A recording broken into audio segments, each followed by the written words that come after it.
এই জমানার শ্রেষ্ঠ আশিক রাসূল হযরতুল আল্লামা শাইখ মঞ্জুর আহমদ মাদ্দাজাল্লাহু আলী, আমাদের কলিজার টুকরা,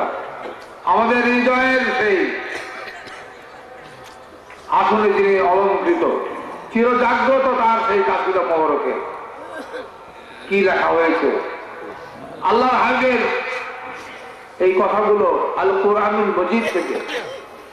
আল্লাহর হাবিবের হাদিস শরীফ থেকে এই কাসিদা মোবারক লেখা হয়েছে, যার স্নেহ দোয়া তেনার কদম মোবারকের উসিলাতে আজকে আমরা এই আহমদিয়া দরবার শরীফে, আহমদিয়া দরবার শরীফের যিনি পরিচালক, যাকে আল্লাহ এই পরিচালনার দায়িত্ব দিয়েছেন, যিনি আমাদের সবারই অন্তরের শ্রদ্ধার আসনে তিনি চিরজাগ্রত, যার দীর্ঘদিন অসুস্থতায় থেকে প্রায় 1.5 বছরের উপরে, গত মাহফিলে তিনি অসুস্থ ছিলেন, কিছুদিন থেকে আল্লাহ মেহেরবানি করে তাকে সুস্থতা দান করেছেন। তাকে আরো সুস্থতা আল্লাহ দান করুক এবং আরো হায়াতে তাইবা তার আল্লাহ মেহেরবানি করে দান করুক,